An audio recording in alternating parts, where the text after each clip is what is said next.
জেলত ভৰাই থৈ দিব, থানাত কেছ দি দিব মোৰ ওপৰত। পোষ্টাৰ লৈ লৈ আমি কা আন্দোলনত ওলাই গৈছিলো।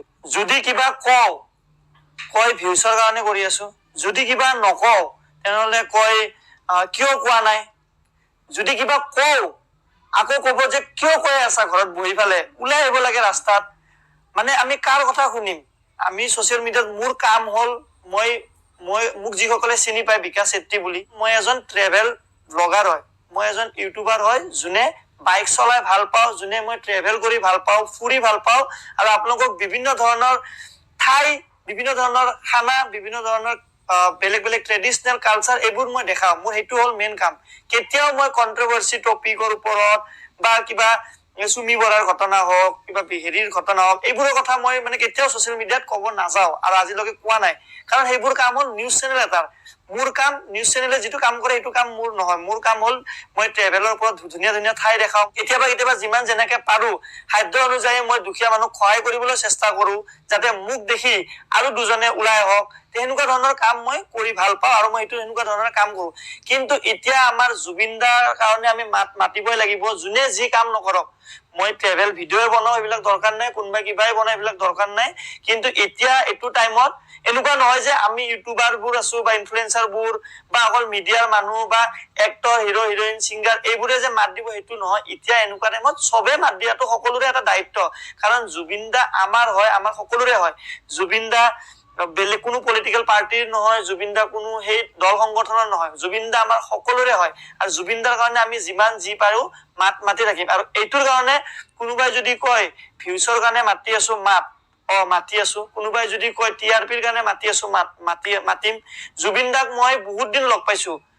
যদি জুবিন দাৰ পৰা এনেকুৱা, জুবিন দাৰ নাম লৈ যদি এনেকুৱা ভিউজ লোৱা যদি এনেকুৱা থাকিলে হয়, এনেকুৱা বেয়া মনোভাৱ, তে জুবিন দাক মই বহুতবাৰ লগ পাইছো। কাৰণ জুবিন দাৰ এটা টিম আছিল, জুবিন গাৰ্গ 11 বুলি, জুবিন গাৰ্গ 11 বুলি টিমত, ক্ৰিকেট টিমত মই আছিলো। সেই টিমটোত ক্ৰিকেট খেলিছো জুবিন দাৰ লগত বৰ্ষাপাৰা ষ্টেডিয়ামত, আৰু ক'বাত বহুত দিন জুবিন দাক লগ পাইছো। কিন্তু বিশ্বাস কৰিব, কেতিয়াও জুবিন দাৰ ওচৰত মোবাইলটো নি পেলাই এনেকে ব্লগ বনাবৰ কাৰণে সাহস নহল। কাৰণ সেইটো এটা মোৰ ৰেচপেক্ট। মানে জুবিন দাৰ ওচৰত গৈ পেলাই মই মোবাইলটো ওলাই পেলাই কিবা কিবি কম, সেনেকুৱা মানে এটা সাহস নহলে। যেতিয়া জুবিন দাৰ ওচৰত থাকো, একদম এনেকে হাতখন এনেকে দি থাকো, একদম কিবা এটা কথা কব মানে এটা মানে ভয় মানে কি, এইটো এটা সন্মান। মানে জুবিন দাৰ লগত মোৰ ফটো আছে, জুবিন দাৰ লগত ক্ৰিকেট খেলা মোৰ ভিডিঅ' আছে, কিন্তু মই কেতিয়াও জুবিন দাৰ লগত মই এনেকুৱা ভিডিঅ' বনোৱা নাই বা ব্লগ বনোৱা নাই। কাৰণ মই জুবিন দাক সদায় মনেদি ভাল পাওঁ, ৰেচপেক্ট কৰো। জুবিন দাক দেখাই মই ইউটিউবত মই ভিউজ পাম, এনেকুৱা মই কেতিয়াও ভবা নাছিলো, আৰু কেতিয়াও জীৱনত নাভাবো। এতিয়া বহুতে এনেকুৱা কমেন্ট দি থাকে যে তোমালোকে ৰাস্তাত ওলাই কিয় নাহা, খালি ঘৰত বহি ফালে কৈ থাকা। চাওক, মই কোনো দল সংগঠনৰ লগত জড়িত নহয়, মই কোনো পলিটিকেলি পাৰ্টি নহয়। মই এজন ইউটিউবাৰ হয়, মই এজন ট্ৰেভেল ইনফ্লুৱেঞ্চাৰ হয়। তে মই সদায় যেনেকে কথা কওঁ সেনেকে আমি কথা কব লাগিব। আমাৰ ছচিয়েল মিডিয়া আপোনালোকে যে চাই আছে, সেই ছচিয়েল মিডিয়াৰ মাধ্যমেৰে আমি যিমানখিনি পাৰো জাষ্টিচ লাগে, ডিজিটেলি আমি কব লাগিব যে উই ৱান্ট জাষ্টিচ। জুবিন দাই যেতিয়ালৈকে জাষ্টিচ নাপায় আমি মাতিয়ে থাকিম, আৰু মাতি থাকিব লাগিব সকলোৱে।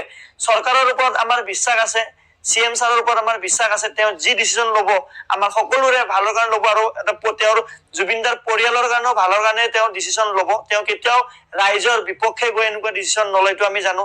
আইনৰ ওপৰত আমি বিশ্বাস আছে।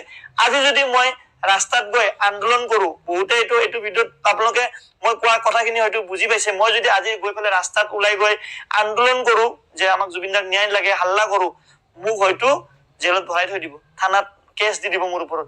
তেতিয়া কিন্তু যিকেইটা কমেন্ট কৰি আছিলে কিয় ৰাস্তাত ওলাই অহা নাই, তাহাঁতে কিন্তু মোক বচাব নাহে। মোৰ কিন্তু সেইটো টাইমত মোৰ ঘৰৰ ফেমিলি মানুহ থানাই দৌৰিব, সেইটো টাইমত কিন্তু কোনো নাহে। সেইটো আপুনি সদায় মনত ৰাখিব। আপোনাক উঠাই দিয়া, জচত সেই কৰি দিয়া মানুহ বহুত আহে কমেন্ট দি পেলাই, কমেন্ট দিবৰ কাৰণে। কিন্তু যেতিয়া আপোনাৰ বিপদ হব তেতিয়া কোনো নাযায়। কিন্তু আমি এটাই অনুৰোধ কৰিম, আমি কৈ থাকিম এনি টাইম, যে উই ৱান্ট জাষ্টিচ। CM ছাৰকে হওক বা আইনকে হওক, যোনে এই গোটেই বিষয়খিনিৰ লগত জড়িত হৈ আছে, তেখেতসকলক আমাৰ ফালৰ পৰা এটাই অনুৰোধ যে ছাৰ আমাক জাষ্টিচ লাগে, জুবিন দাৰ কাৰণে আমি জাষ্টিচ বিচাৰি থাকিম। এইখিনি মোৰ কব লগা আছিল। আমি যিখিনি আমাৰ যেনেকুৱা যি কাম আমি সাধ্য অনুযায়ী, মই কোনো দল সংগঠনৰ লগত কোনো নাই। মোৰ লগত যে এনেকুৱা 100 জন 200 জন মানুহ ওলাই আহিব সেনেকুৱা মোৰ একো দল সংগঠন নাই। আজি যদি মোৰ কিবা ডাঙৰ দল সংগঠন থাকিলে বা মই কিবা পাৰ্টিৰ লিডাৰ থাকিলো হয়, মই ৰাস্তাত 100% ওলাই গলো হয়। আৰু ৰাস্তাত ওলাই গৈছো, কোনদিনাখন গৈছো, জুবিন দাক শ্ৰদ্ধাঞ্জলি দিব গৈছো।